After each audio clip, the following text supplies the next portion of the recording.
방송에서 제공하는 부동산 정보에 대해서는 방송사에서 책임지지 않습니다. 결과에 대한 책임은 투자자 개인에게 있습니다. 전국의 시청자 여러분 안녕하십니까. 경제TV입니다. 재테크 대책소 60강이 어느덧 마무리되고 가고 있습니다. 오늘은 59강.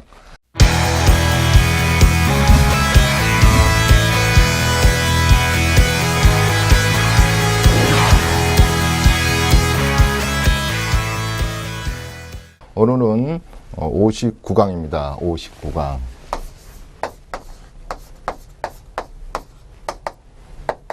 제목을 이렇게 한번 소제목을 정해봤습니다. 우리가 내가 항상 부동산을 세 판 짜자, 스몰하게 짜자, S가 답이다 이런 얘기를 해오는데 조세 문화가 좀 앞으로 바뀔 것 같다. 가격보다도 이제 우리가 조세 문화가 정부의 방침도 그렇고 우리 납세자 입장에서도 좀 변화가 있어야 되지 않겠느냐. 그래서 조세 문화의 변화 이렇습니다. 한 가지 안 변한 건 있습니다. 정부가 50년 동안. 앞으로도 500년 동안 안 바뀔 겁니다. 세금이 존재하는 한. 많이 번 사람들, 그 다음에 부당하게 캐피탈 게인을 취하는 사람에게는 중과를 할 겁니다. 과거에도 그렇고 오늘 현실도 그렇고. 그렇지만 우리 납세자 입장에서는 그러면 정부가 이렇게 중과하고 이 과세 문화를 조금은 이제 바뀌려고 그러죠. 이제 다주택자, 그 다음에 가다 보유자, 거기 중에서도 초가다 보유자에게는 세금 정책을 더 강하게, 보유세까지 더 뭐랄까 손질을 하려고 그러는 거지 않습니까? 그래서 그렇다면 우리도 조세 문화의 납세자로서 한번 바꿔보는 것도 어떻겠느냐 그렇습니다. 그래서 이제는 이렇게 과거 같지 않고 이 방송 매체가 이렇게 발달되고 또 SNS 상에서 많이 쉽게 세금 정보를 얻기 때문에 굉장히 요새 납세자분들이 이제 스마트합니다. 그렇기 때문에 조세 문화의 변천사를 보더라도 과거보다는 지금 현재 작년 정부, 재작년 정부에서부터라도 세금에 대해서 많은 관심을 갖게 됐습니다. 그중에 정부 입장에서 조세 문화는 뭐냐면 1번은 AI에 의존한다 이겁니다. AI. 2만 명의 세리 공무원들이 세무공무원들이 한계가 있다. 그러니까 아주 슈퍼 컴퓨터를 이용해서 조세를 하는 겁니다. 그 다음에 예고 방송도 하고 지금 벌써 지금 그 아파트나 집에 그 우편하면 가면 벌써 9월달 종부세 막 나와 있고 막 그러지 않습니까? 그런데 이제 이 녀석이 이렇게 다 가세를 합니다. 아주 똑똑한 녀석이죠. 삼성 SDS에서 개발을 의뢰해가지고 2,300억짜리라고 그랬지 않습니까? 이 속에 약 60개의 정보를 대별해놓고 1억 5천 개의 기본 데이터베이스를 깔고 이제 과세를 하는 겁니다. 자영업자에 대한 과세, 양도소득세, 주식 보유 현황, 특히 제일 중요한 것은 부동산을 사고 파는 이동이라 그랬습니다. 이동. 증여로 이동한다. 재산이 상속으로 이동한다. 주주가 바뀌어서 대주주가 소주주가 대주주로 바뀐다. 이동한다. 양도에서 주인이 바뀐다. 양도에서 이동한다. 임대소득세 여러 가지의 이동. 더 중요한 것은 이 녀석이 사후 관리를 아주 철저히 한다. 이 여기서 말하는 사후 관리는 죽은 다음에 죽은 사람 사후 관리한다는 게 아니고요.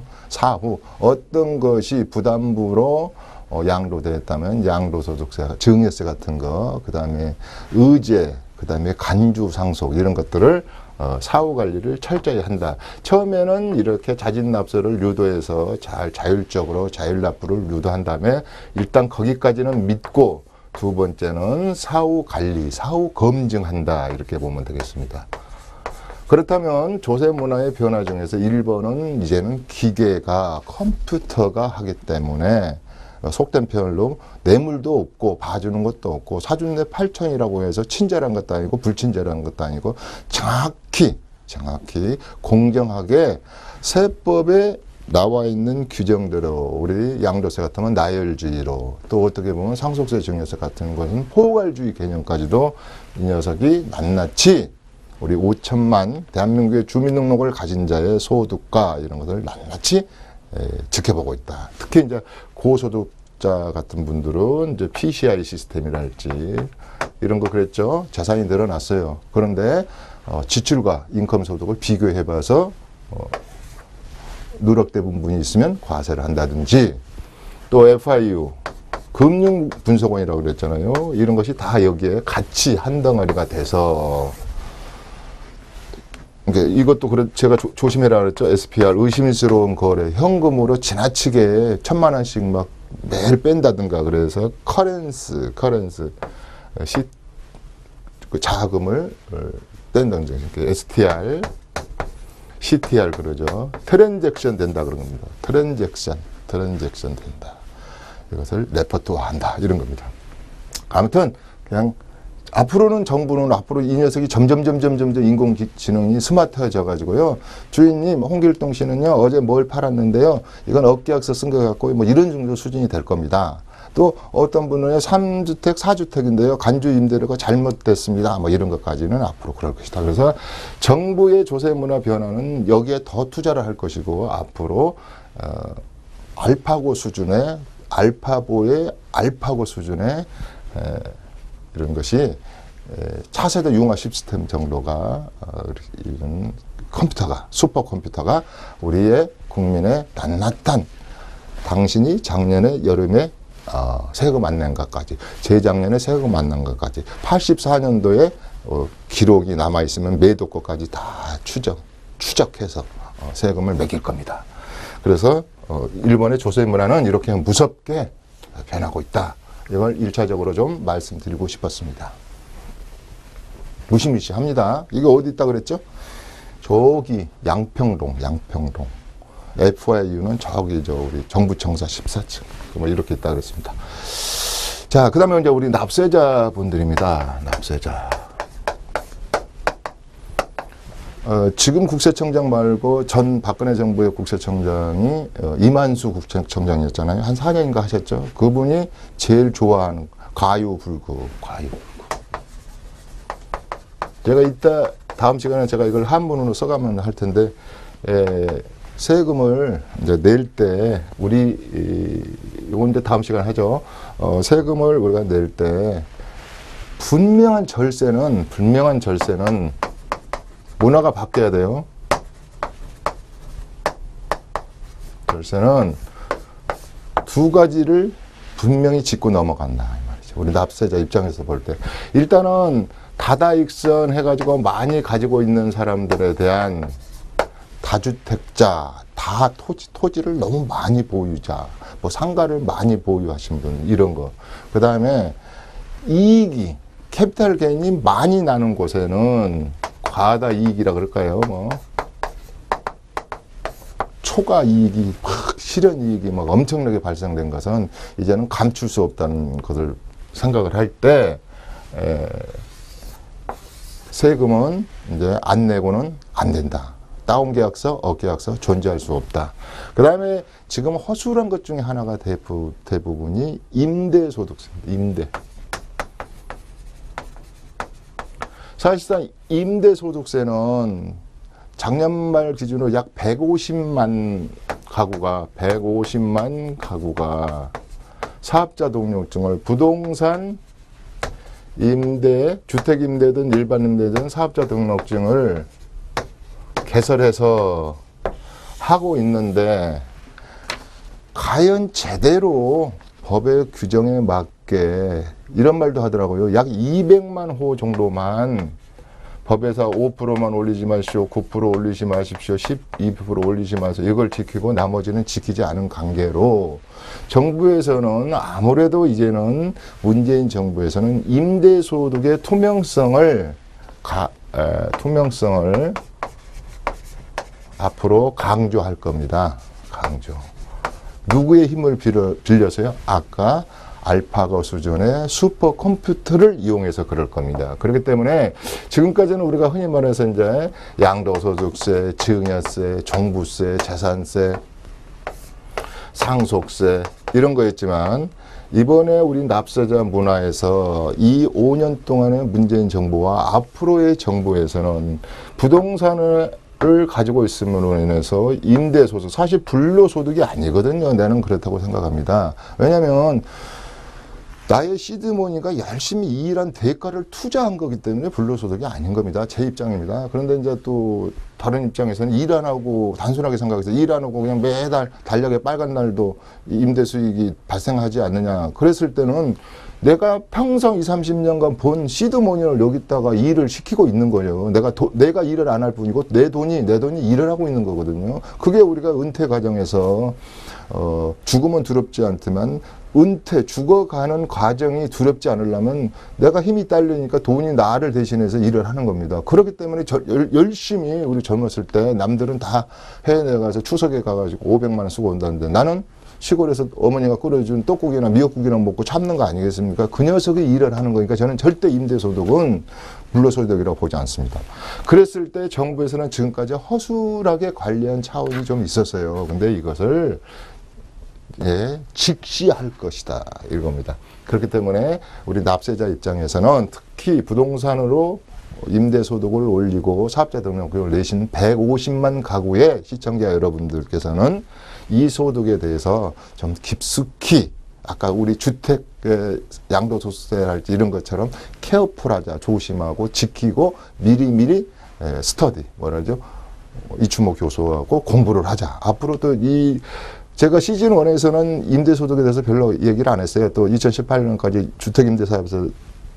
주택임대소득세에 대해서는 유예가 됐기 때문에 안 했는데 이 부분을 좀 깊숙이 다음 시즌에는 다루고자 합니다. 그 다음에 이제는 뭘 이용해야 되냐면 조세 문화가 과거에도 그랬는데 앞으로 하물며 더 이렇게 어떤 형태로든지 이 프레스 이렇게 하면은 숯불형처럼 튀어 오르잖아요. 그러면 조세 저항이 일어나지 않기를 위해서 조세 저항이라는 게 굉장히 무섭습니다. 로마 시대에도 조세 저항이 있었고 영국도 있었고 러시아도 있었고 우리나라에도 2년 전인가 우리 임대차에 관한 그 선진화법 만드니까 그냥 또 약간 조세 저항 정도가 있었잖아요. 그렇다면은 가세 당국은 뭔가는 채찍이 있으면은 뭔가는 당근이 있지 않겠습니까? 그래서 우리는 이러이러한 한데 세법을 공부하는 게 그 당근을 공부하는 겁니다. 당근. 특례 조항을, 조건 조항을 이용하자 이겁니다. 이용해야 됩니다. 왜? 이런 것은 이용해라고 있는 거니까. 조세특례제한법이 뭡니까? 정책을 세울 때 여러 가지로 경제의 진작 효과를 이루기 위해서는 5년 동안 양도소득세 안 받을게. 또 대표적인 게 뭐라 그랬습니까? 주택임대사업자를 등록해 주세요. 그러면 다음에 특히 8년 이상을 하신다면 준공공임대를 한다면 임대소득세 플러스 양도소득세 해가지고 한 7보따리를 준다 그랬지 않습니까? 취득할 때 취득세에서부터 재산세, 종부세, 배제 여러 가지 한 보따리를 7개 정도 주거든요. 요 보따리를 받아먹기 위해서는 정부는 분명히 조건을 내세웁니다. 이러이러한 조건을 갖춘 자에게, 이러이러한 기간을 지킨 자에게, 이러이러한 조건을 갖춘 물건에게 비과세 특례 조항을 주겠다. 그게 세법 조항 아닙니까? 그래서 우리는 요 조세 문화의 변화 중에서 이제는 빈틈없는, 물샐 틈 없는 과세의 정부가 하나, 주체가 하나 등장했다고 해도 과언이 아닙니다. 그래서 나는 그냥 이래서 이럽니다. AI 국세청 이렇게도 부릅니다. 제가 이제 수업할 때는. 이랬을 때 이런 조항들은 우리가 받아 먹어야 된다 이럽니다. 그런데 이런 조항들을 공부를 안 하고 또 이렇게 무시하고 그러면은 당연히 이거 못 찾아 먹지 않습니까? 그래서 조세 문화를 지금 이야기하고 있습니다. 이럴 때 현재 지금 그래도 부자들이 많이 모여 있는 강남 또 우리 서울의 중심에서는 세테크 기술이 굉장히 일진보해 있다. 무슨 말이냐면 부자들은 부자가 나쁜 게 아닙니다. 부자들은 열심히 일해서 돈 벌었다고 하죠. 부자들은 재테크 기술도 뛰어나지만 재테크 기술은 한층 가일층 더 뛰어나다. 나는 이분들은 기술이라고 그래요. 기술. 재테크 기술, 세테크 기술.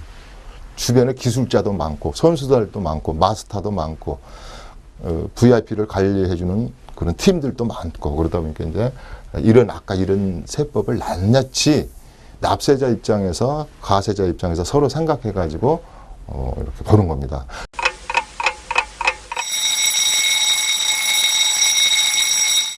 그분들은 세금을 정확히 깨트고 있습니다. 이 부자들은. 그래서 부자들의 질문은 틀리다 그랬지 않습니까? 자, 어떤 것들이 있냐면 증여를 할 때, 사전 증여를 할 때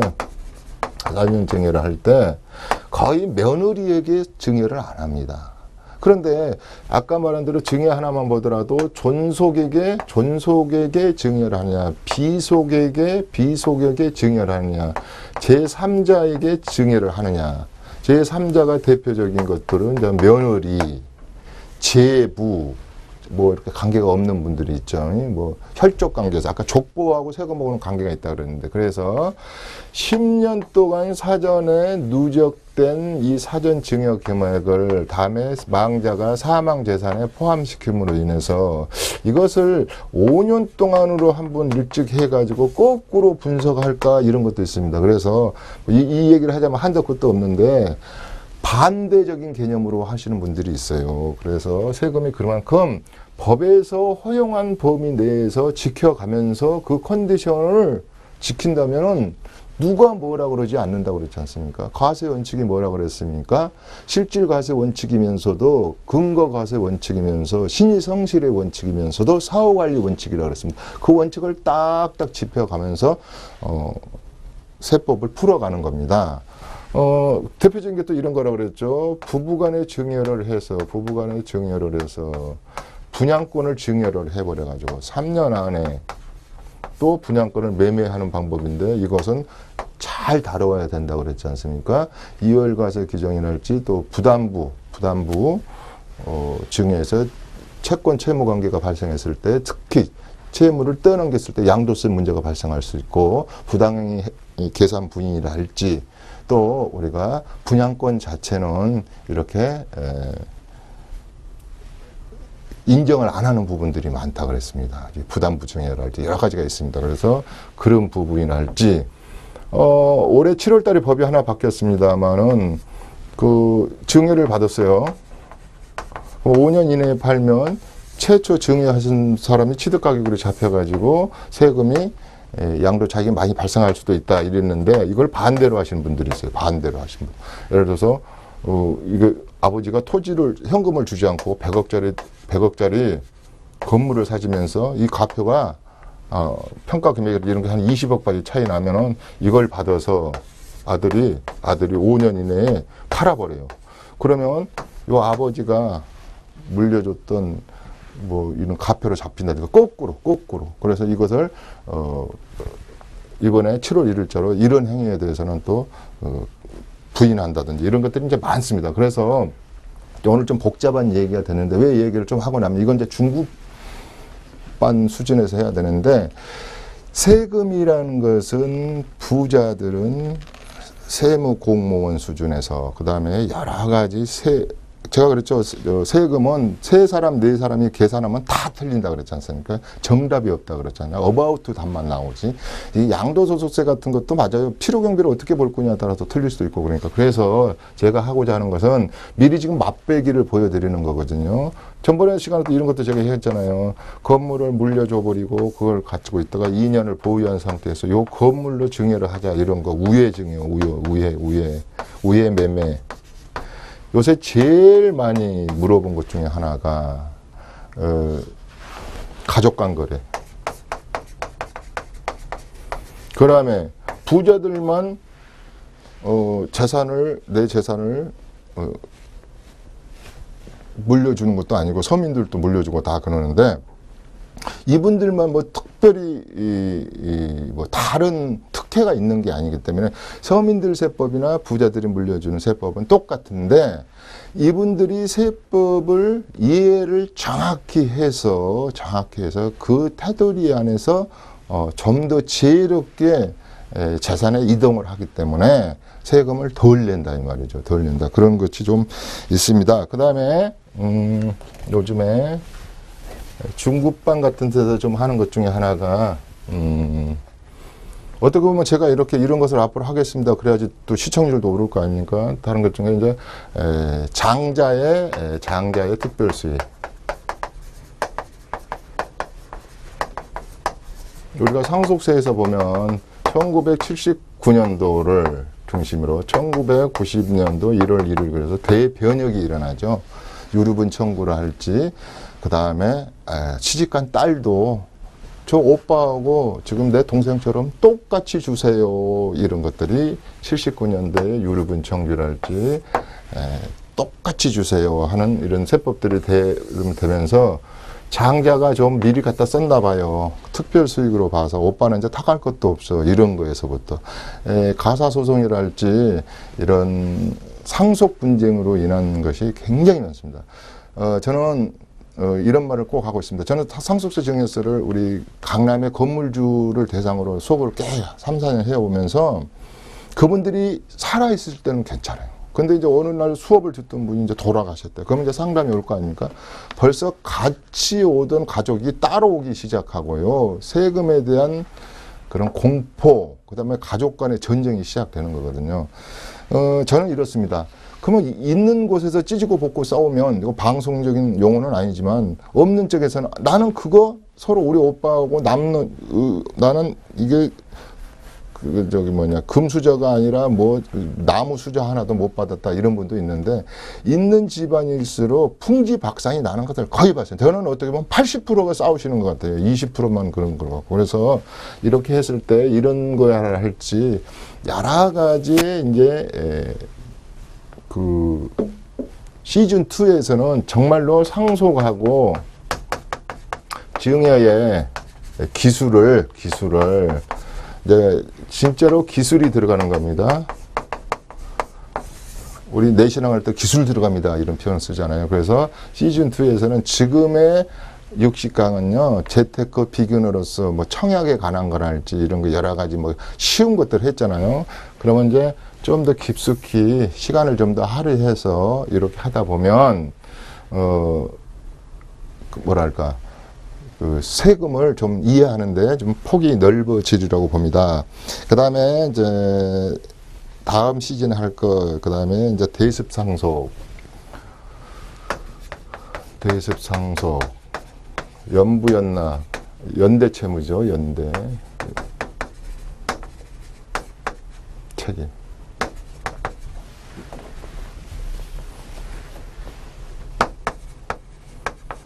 이것 때문에 많이 망자가 상속을 남기고 상속세만 남기고 돌아가셨어요.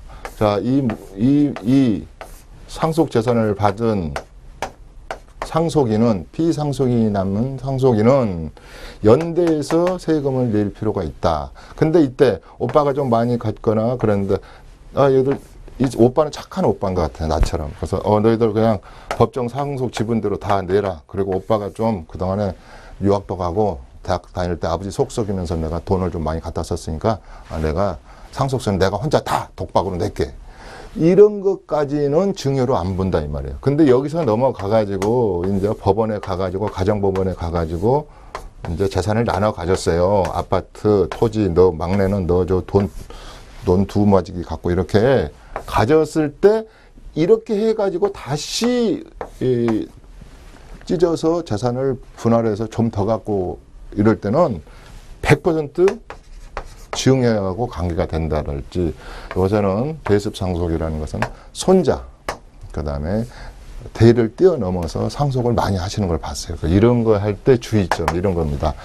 자, 오늘 59강은 제가 다음 시즌에 할 때 좀 더 깊은 세무 전략에 대해서 약간 브리핑을 좀 하고 넘어가서 그래서 보니까 다음 시즌2에서 할 것들이 한 15개 정도 우선 돼서 내가 쭉 한번 적어 봤어요. 그래서 뭐 배우자 정렬할지 이런 거에 대해서 이야기를 했습니다. 자, 이제 다음 시간은 60강 마지막을 남겨놓고 있습니다. 오늘 59강 이춘모의 세테크 재테크 여기서 마무리하도록 하겠습니다. 감사합니다.